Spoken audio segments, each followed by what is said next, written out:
Deep dives and blue skies. Welcome back to Talking Blue with Nick, the best Dodgers analytical podcast that you can find.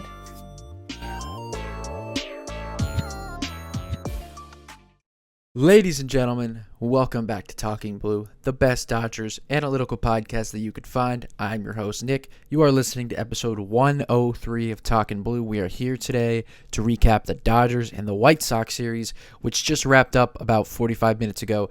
Dodgers unfortunately lost the Sunday rubber match, and they lose the series. First time the Dodgers have lost a series since, I believe, early May when they lost a series to the Braves at home. So Dodgers have played good as of late, but there have been a little bit of cracks, and we'll get to all that stuff. Haven't talked to you guys in a week.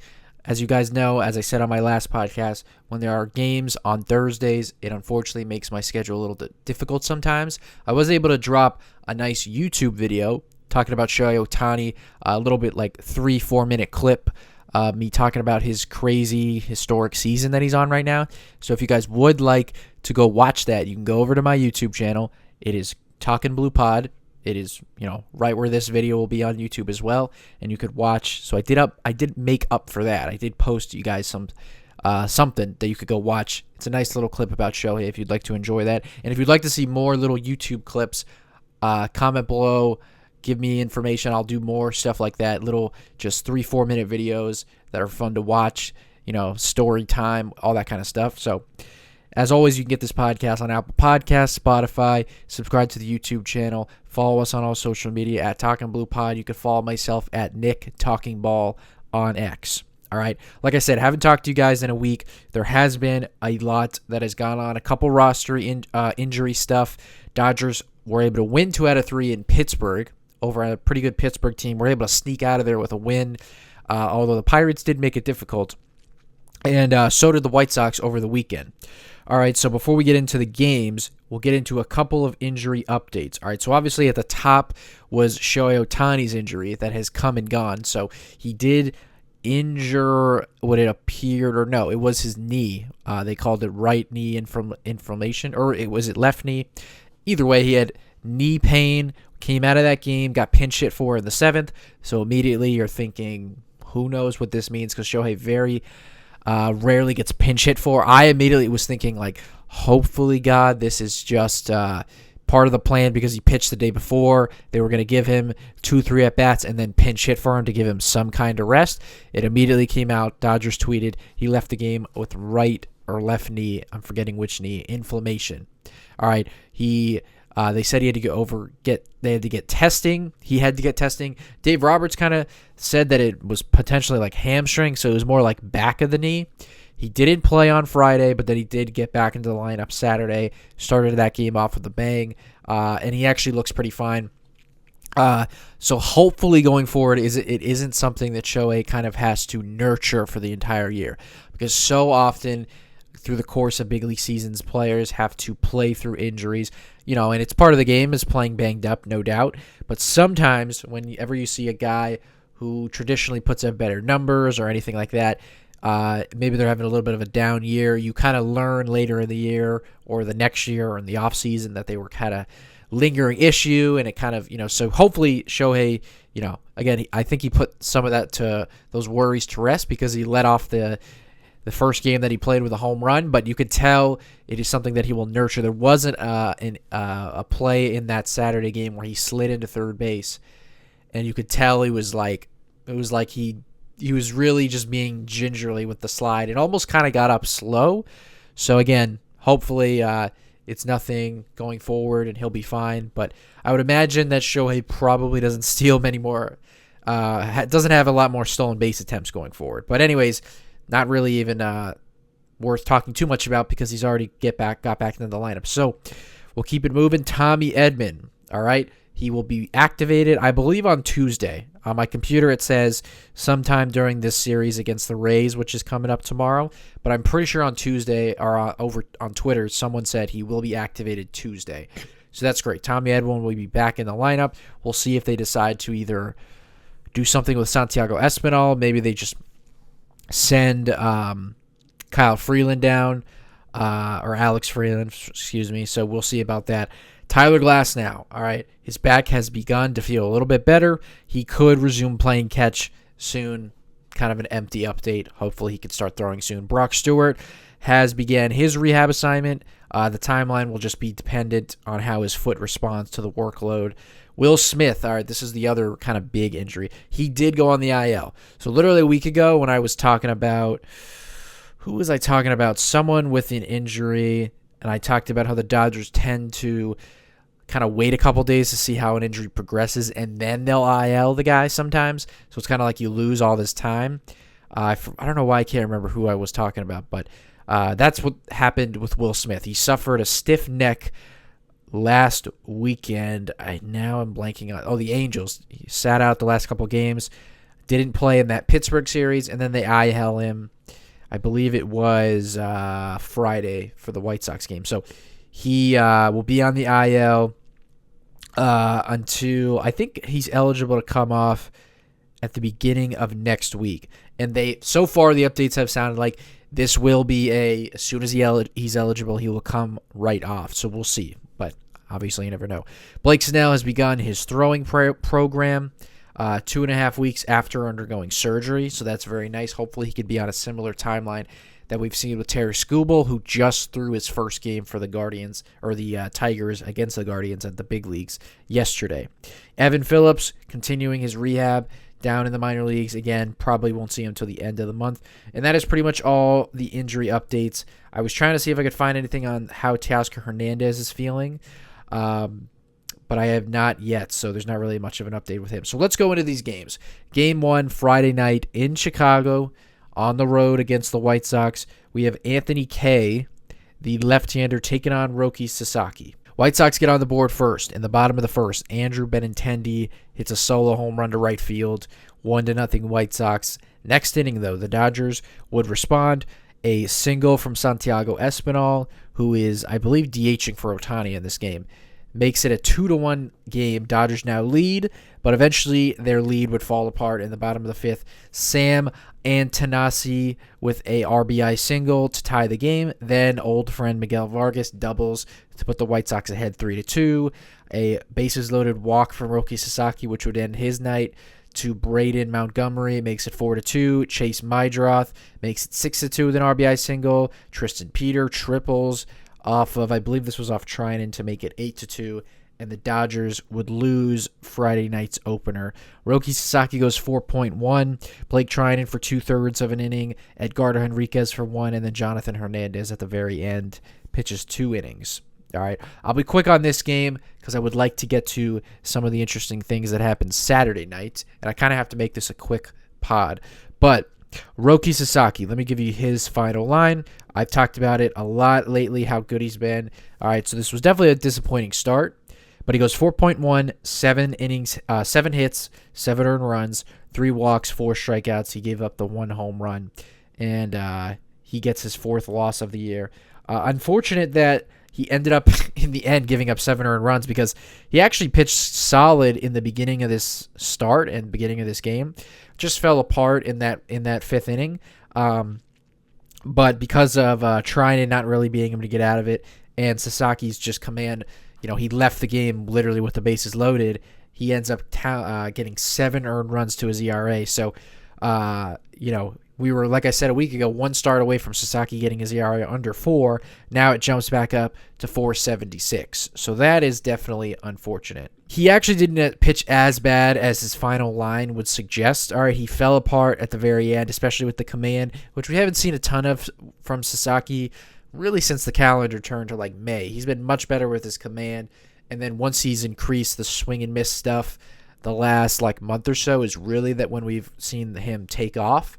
So, he still did have some decent swing and miss, and the velocity was still there. He averaged 98.9, so he was basically averaging 99 miles an hour again. He was able to get 11 whiffs, 3 on the 4-seamer, 7 on that splitter, and then he got 1 on the slider. Didn't mix in any of the forked balls, the slower splitter. I'm not really worried about Sasaki. I think he overall looked fine. The velo, the stuff, everything was fine. I just think that his command got away from him a little bit at the end. And the White Sox are a pretty good team. They have some good offensive numbers. They're like a top 5 offense. They slug, they walk a lot. So, I think Sasaki, this next start will definitely be a big one, which will be next weekend, I believe, against the Orioles.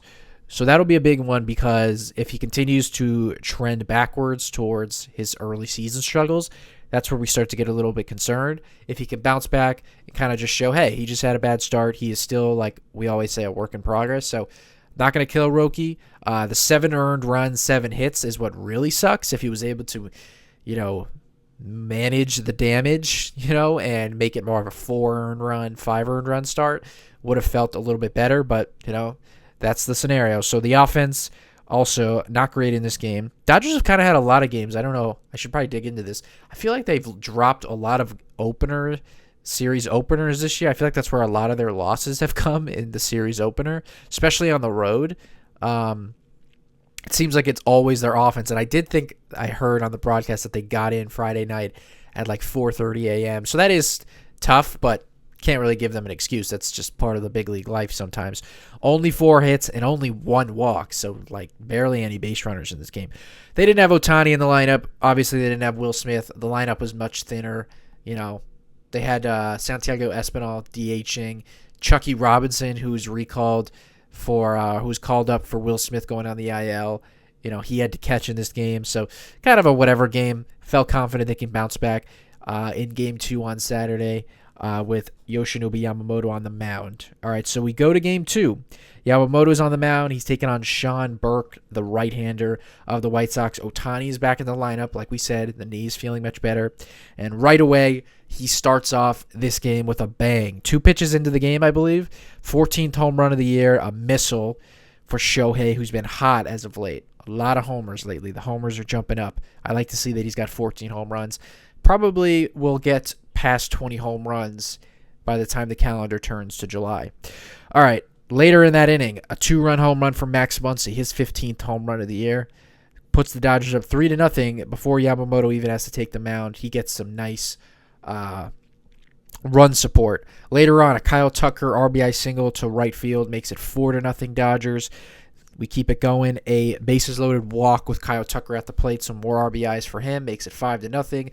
Another Max Muncy home run. This came off a left-hander, which is nice to see. I'm going to get into Max Muncy and Shohei Ohtani's numbers in a second. His 16th home run of the year makes it 7-0. And then, obviously, as we know, as you probably know by now, Yamamoto had a no-hitter in the 9th inning. Tristan Peters leads off that inning with a solo home run. Yamamoto gives up his first hit of the day, 7-1, and that's the final score for the Dodgers. Vesia came in and got the next 2 outs. All right, so I wanted to talk about Yamamoto and all the things that were entailed in this beautiful, beautiful start. All right, so let me give you his final line. He goes 8 1/3 innings pitched. He gives up 1 hit, 1 earned run, 0 walks, 7 strikeouts, and he obviously, like I said, the 1 home run. The only earned run he allowed. All right. So it's kind of hilarious.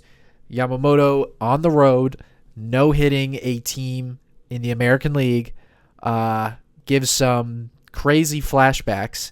If you guys remember a year ago when Yamamoto was an out away from a no-hitter on the road in Baltimore, gave up a home run to Jackson Holliday. And it's not really that stands out. It's that what proceeded after that was the Dodgers. Did they give up 4 runs with 2 outs or 3 earned runs? Something like that. Literally lost the game. Like, you were an out away from history. They blew the game. That was during the stretch where the Dodgers bullpen, which was not great all year, was the worst. They just could not hold any leads. And that loss was one of the worst losses I've ever watched in a regular season game. Because I've seen so many postseason games as a Dodger fan, so, you're not really – it's kind of rare that a regular season loss will make you feel something because of just the stakes are so different. But that was a game where I was really into it to see him get that no-hitter in Baltimore. And then when the cherry on top is that he was giving up a home run with 2 outs, and then you end up losing the game. That was a dark time. So this brought up some wounds. But anyways, before I get to the Yamamoto stuff, does anyone else leave your thoughts below if you agree. Does anyone else just hate watching no-hitters? I am like a really positive person, especially with my team. My only favorite sports team is the Dodgers, but like I'm not a really negative person who about a lot of things, but I don't know why. I feel like whenever I tune in to watch a no-hitter, like you get the notification that so-and-so pitcher is taking the mound in the 8th inning, hasn't allowed a hit. Taking the mound in the 9th inning, hasn't allowed a hit. And I tune in. I can't tell you how many times I tune in and immediately the pitcher gives up a hit. It literally happened this year. I believe it was Parker Messick of the Guardians was no-hitting, I think, the Orioles in Cleveland. I tune in, 9th inning, first batter of the inning, singles up the middle, like literally turn off the TV right away. I feel like that always happens. So I hate when I get like emotionally invested and then you just get let down. So this game actually, when it started, I was still at work, so I was on my way home. So I wasn't like fully locked in on the first couple innings. So I came home, showered, by the time I was like really watching the game, I think he got through 6 perfect innings. So that one I was like, all right, let me really start to lock in on this. He gets through the 7th inning, 7 perfect innings. So now is where I'm like, all right, let's see if this is let's see what we got here. He gets through 8 2/3 perfect, and then he of course gives up an error. I guess I should say Mookie commits an error. Chase Modroff hits a ground ball, slow roller right at Mookie, just straight up booted it. It did kind of look like in slow motion that it did take somewhat of a bad hop, and I think it was Eric Karros. I don't know who the credence behind this, but someone was saying that the infield in Chicago is not good. Like there's a lot of bad hops, so I don't know if that's the case. I don't even know if it was a bad hop. Usually you can tell on TV if it was a bad hop, and the fact that there's kind of a gray area probably tells me there wasn't much of a bad hop, and it should have been made by Mookie, and it should have been, because Mookie is a outstanding defensive shortstop. But I'm going to talk about Mookie at the end of today, about his bat. It doesn't get talked about enough. I always mention that, how Mookie, has turned into such a good defensive shortstop. Like the fact that he even plays shortstop. Like imagine telling somebody in 2018, 2019, 2020 that Mookie Betts, who was the best defensive right fielder in the game, arguably the best defensive player in the league. He was definitely like top 10. It doesn't matter the position. Imagine telling them that he now plays shortstop. And then on top of that, imagine telling them that he actually plays a really, really good shortstop. Like he is actually elite. And really the rare occasion that he does make an error, it usually tends to be more of a throwing error. So it was just super odd to see him boot a ball. He actually never does that. He does that. He has very good hands, quiet hands. He has great footwork. The way he approaches the ball is like very under control, great body control, great feet. He looks great at short. So it's just kind of funny that he booted that ball and was like, he had his Hanley Ramirez moment. Back when Clayton Kershaw threw his no-hitter in 2014, it would have been a perfect game if it wasn't for a routine slow roller that Hanley Ramirez threw away. So Mookie doesn't have to live with that, because the 9th inning, the no-hitter was now ended. So regardless of all that, Yamamoto is on a heater right now. If you go and look back, basically like the last month where he had been on a good stretch, like to start the year, he was fine. ERA was like over 3. But he's really ticked up the last like 4 to 5 starts. So we were really close to watching history. But regardless of all that, he looks amazing right now.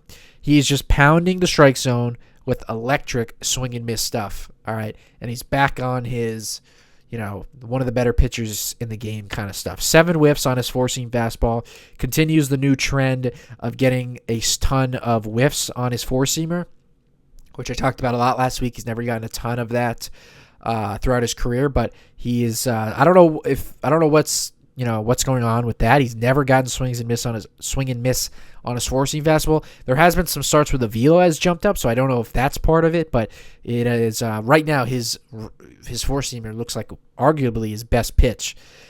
So he lowered his ERA to 2.52. That is 8th in Major League Baseball. 2nd in batting average against, behind Jacob Misiorowski, who is looking amazing for the Brewers. 2nd in whip. 11th in expected FIP. He has the 5th lowest walk rate in Major League Baseball, and he also has the 10th biggest decrease in walk rate from a year ago. And again, I'm going to pat myself on the back because I literally predicted that at the beginning of the year. It was kind of odd last year to see his walk rate be 8.6. I've always thought of him as a guy who has great command, and you really saw it last postseason, and I just felt like there was no doubt in my mind that number was going to get better this year. Like I said, the 10th biggest decrease in walk rate from a year ago. It went from 8.6 to 4.6, completely cut it in half. He is 4th in opponent WOBA, 12th best chase percentage, 13th best whiff rate. His 31.3% whiff rate on his four-seam fastball is 12th best in Major League Baseball. He is starting to throw his name in the ring of dominant National League starters for the Cy Young. All right, I don't think he'll get it. I feel like Mizorowski and Christopher Sanchez, it's going to come down to those two guys with his teammate Shohei and then a couple other guys. But you know what? Mizorowski's a young guy. We know that Shohei is going to be difficult for him to throw the amount of innings. Christopher Sanchez in the past hasn't always been a huge strikeout pitcher. So it's not like if those guys can regress and Yamamoto can continue this, just like every start is getting a little bit better and a little bit better every couple weeks, maybe he could really throw his name into the race. But regardless, 8th best ERA in the game, and Yamamoto is just a killer. He is such a good pitcher, and he's so fun to watch. And there's no doubt in my mind that he'll be at the All-Star game. He'll probably get some Cy Young votes, like 5th place votes or something when the year ends. And he'll be ready to take the mound, whether it's game 1, game 2 of a postseason series. And I'm as confident as I am with any pitcher in the game when that guy takes the mound. So quickly, before we go to the third game of this series, I wanted to talk about Shohei and Max Muncy and what they've been doing offensively. All right, Ohtani, we'll start with him. Great to see him look good right away after the knee issue in Pittsburgh. All right, I wanted to give some numbers about what he's done as of late. All right, we know that first month plus of the year, his numbers were not where they normally are at by his standards. All right, so through his first 37 games of 2026, he was hitting just 241.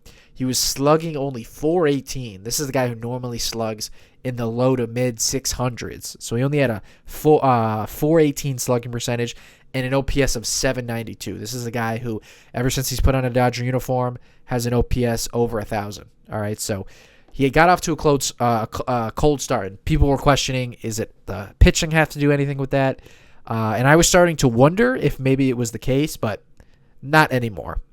Since those 37 games, he is hitting 376 with a 481 on base, a 706 slug, and a 1,188 OPS, an 1188 OPS. All right. He owns the third highest OPS in baseball at 979 and the best in the National League.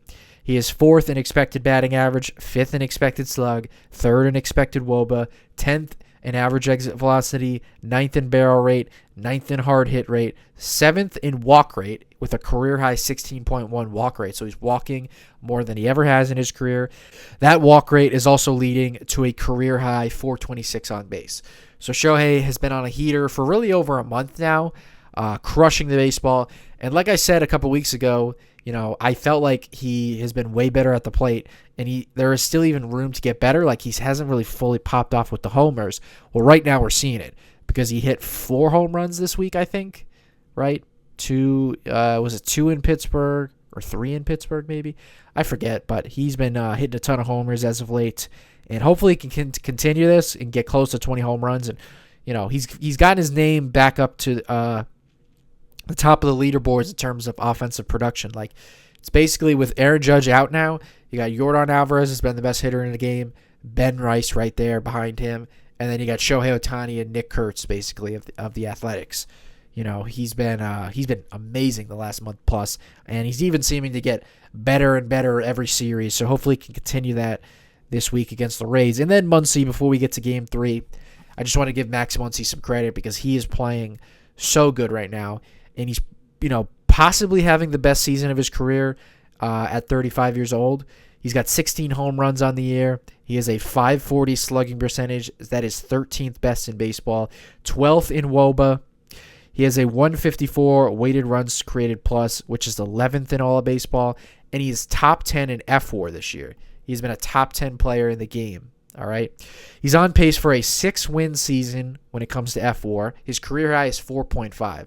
So that is showing that he is on pace for a career year, and it's a all-around career year. What's been the difference? Why is the WAR at a better place, and why is he, basically been the best third baseman in the game this year?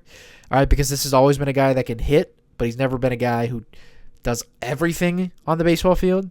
All right, what's been one of the differences? A 520 slug and an 859 OPS versus left-handed pitching this year.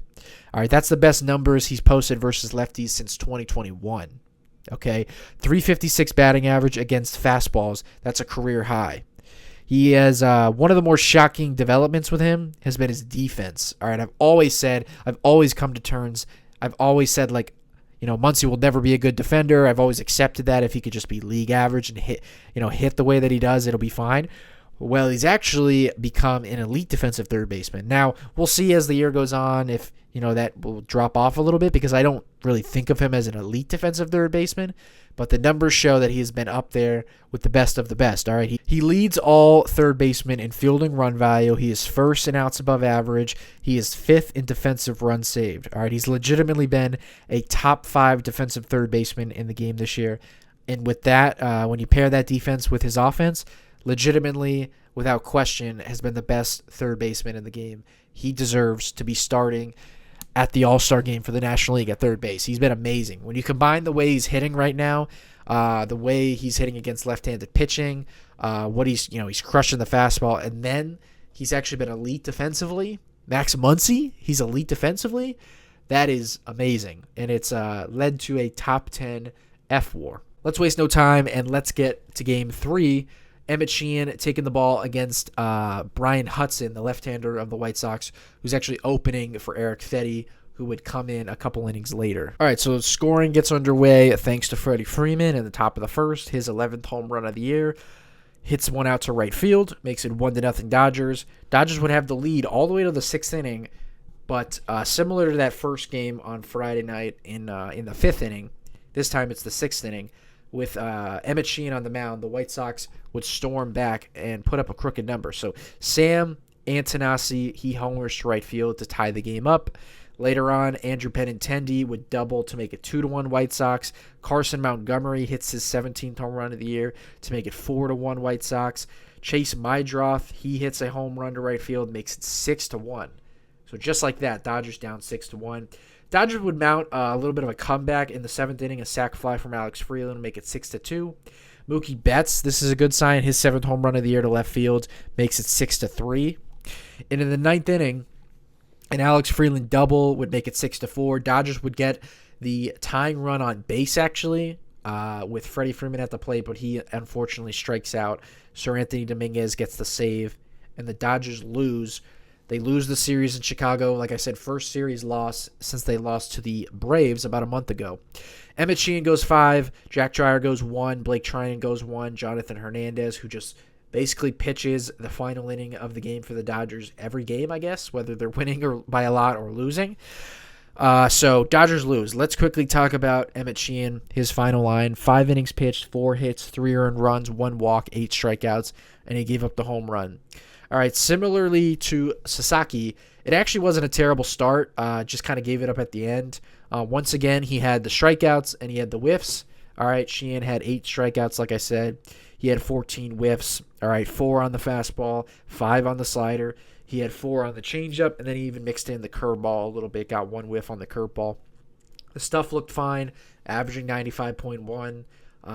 He was up there 96, 97. He has put a little bit of the fastball velocity commands behind him where it doesn't really dip too much. Still not really where he was at a year ago, but don't really see a huge drop-off anymore. But really the issue with Emmet, as it has been basically all year, is the home runs. Now, again, he didn't get a ton of run support. He was working with a 1-0 lead in the 6th inning. So solo home run shouldn't kill you. But then right after that, the White Sox put together a couple more base runners, and Dodgers had to yank him. So overall, not a horrible start from Sheehan. It was a bounce back from a week ago when he got pulled in like the second inning. If he could have just finished off that last inning, probably looking at a nice 6 innings pitched, 8 or 9, 10 strikeouts. Unfortunately, the game flips on its head that quickly, and Sheehan gets the loss. Right? Was he credited with the loss? Yeah. So him and Sasaki are the two guys it's been a grind for them all year to stay consistent. Sheehan really. The one issue for him is just the homers. Like, he gets strikeouts. He actually, doesn't allow a ton of walks. He's one of the better swing and miss pitchers in the game. He's got a great slider. The velocity, I know it's fluctuated, but like it's, he can still get it up to 96, 97. It's really just his fastball and the home run issue. So, I still think that at the end of the year, Sheehan will have pretty solid numbers. Like, I don't think he'll have like a horrible ERA and stuff like that, but this is definitely seeming like a growing year for Emmet Sheehan. Like, he's got to learn to, rebound. Like, he burst onto the scene. I know he made his debut in 2023, but really made for a name for himself last year. Burst onto the scene, young, exciting pitcher for the Dodgers, and right now, the fastball's not where it was at a year ago, and he's given up more homers this year than he did last year, and about the same amount of innings. I still think that he's a young guy that's got a ton of promise, but Dodgers have a loaded rotation, and they have young guys in the minor leagues, River Ryan. There are other guys that could get an opportunity at some point, so he does have to try to rebound at some point. But I've always loved Emmet Sheehan, and I think he'll be fine at the year's end. But it's been a grind for him, no doubt. Almost 3 months into the season so far. So let's talk about the bullpen before we close up today. The bullpen has definitely become a little bit of I don't want to call it a problem or an issue, because for so much of the year early on, it was a strength. So, teams as a whole go through stretches, and then the parts of the team, like your starting rotation, your offense, the bullpen, those parts of the team also go through stretches. So it's not fair to label this as a bad bullpen right now, but Jack Dreyer gave up the 3 earned runs, and he has been giving up a ton of homers since he came off the IL. The bullpen ERA, all right, is down to 12th in the league. So 12th ERA overall, which is not horrible, especially when they have their really, really elite starting rotation. But it just shows they've dropped off, because they were first at one point, top 5. So through May 10th, they were 4th in bullpen ERA. Since May 10th, they're 21st. All right, so the last little less than a month, 3 weeks or so, the bullpen has really, really struggled. All right, this was a strength not too long ago for the Dodgers. They need to get back to they need to get the pen back on track, because nothing will lose you games quicker than your bullpen coming in and giving it up. We saw that last year at the tail end of the season. All right, and but I still am confident, because there are so many guys. Like Scott's been very good, Alex Vesia. I do think that as we get closer to potential trade deadline stuff, and of course at some point, end of June, July, I'll start to make podcasts talking about trade deadline stuff. To me, the Dodgers' main focus will be a right-handed reliever. I don't know if it'll be a super elite guy, because at some point, Edwin Diaz should be back.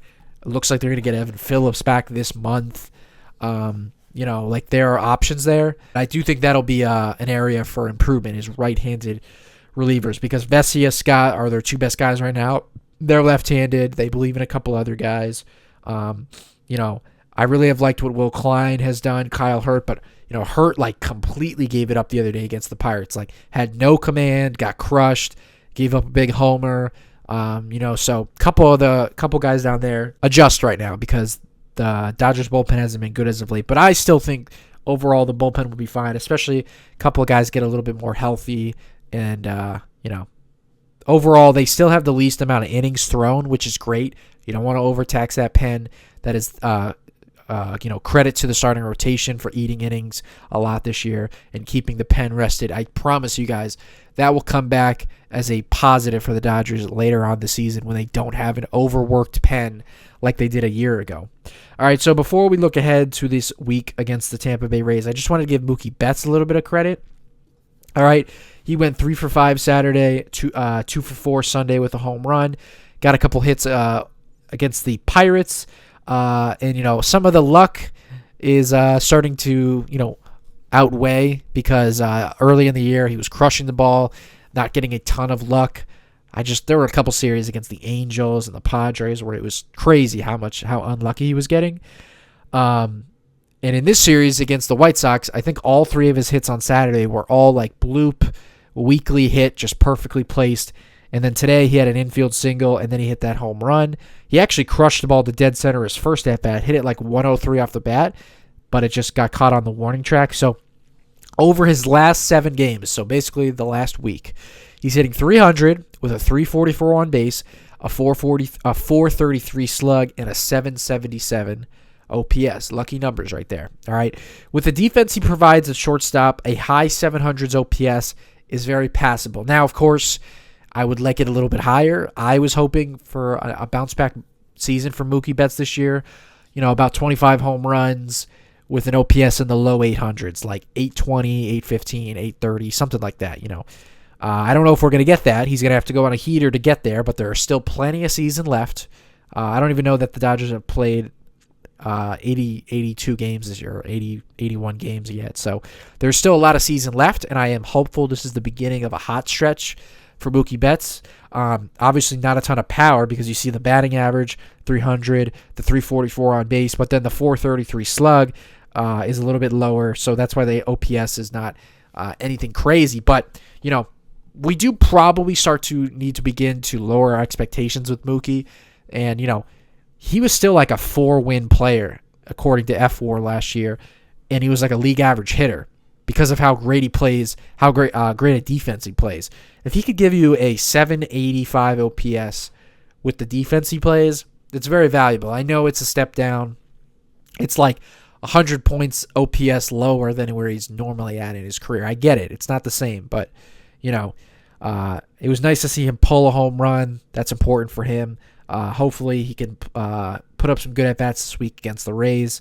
So that's pretty much it. We'll look ahead to the Rays, who are pretty much one of the better starting pitching teams in the game, and the Dodgers are literally going to face all three of them. So they will have their hands full this week. Nick Martinez has one of the lower ERAs in the game. Drew Rasmussen of the Rays, very, very good starter, who has been very good as of late. And then Shane McClanahan, who's finally healthy again, has been absolutely outstanding as well. All right, so Nick Martinez on Monday will face Eric Lauer. Drew Rasmussen will face Justin Robleski on Tuesday, and then Shane McClanahan will go up against Shohei on Wednesday. All right, what I want to see from this series. All right, at the top, I didn't even mention Kyle Tucker today. His at-bats have continued to be very poor, and it is starting to get very, very disappointing with Kyle Tucker. So I'm going to give him some time because I still believe that he can turn it around. But his at-bats, man, have they just gone from they were starting to get better in the month of May, and really for 3 weeks now, it's really been ever since that Milwaukee series where he hit a couple triples, he has just done nothing since then, honestly. Just bad at-bats, just nothing, just complete boring at-bats. All right, so I want to see him get going, as I say every podcast. Mookie Betts, continue the hot hitting that we saw this weekend. Andy Pages, he's got a little bit cold as of late. I know he homered in Pittsburgh, but he's been a little cold as of late. All right, Dalton Rushing, all right, he's getting a lot of playing time with Will Smith on the IL. He hasn't done much. I know he had a 4-hit game a week ago against the Phillies, but outside of that, he had a really horrible at-bat today in the 9th inning. Sir Anthony Dominguez came in, 3-run lead for the White Sox. He walks the first guy on 4 pitches. So you obviously have to go up there and ready to take until you get a strike. He goes up and swings at a slider that almost hit him, and then he ended up striking out. Horrific at-bat from Rushing. I need to see a little bit something from him. And then most importantly, the pen has to start to get better this series against the Rays. They are not a huge offensive juggernaut, the Rays. They have a couple guys, Yandy Diaz, Jonathan Aranda, and then Junior Caminera. Outside of that, they're kind of a punch and Judy offense. Don't strike out a lot. Get on base, steal bases, kind of, play good defense, and starting rotation. That is their, that's what they do. So that is all I have for you guys today. I hope you guys enjoyed. We'll be back this week to recap the Dodgers and the Rays. I will not skip it. I promise I'll be able to recap it. As always, you can get this podcast on Apple Podcasts and Spotify. Subscribe to the YouTube channel. You can follow us on our social media at Talking Blue Pod, and you can follow myself at Nick Talking Ball on X. We'll be back Thursday to recap the Dodgers and the Rays. Have a great night, everybody.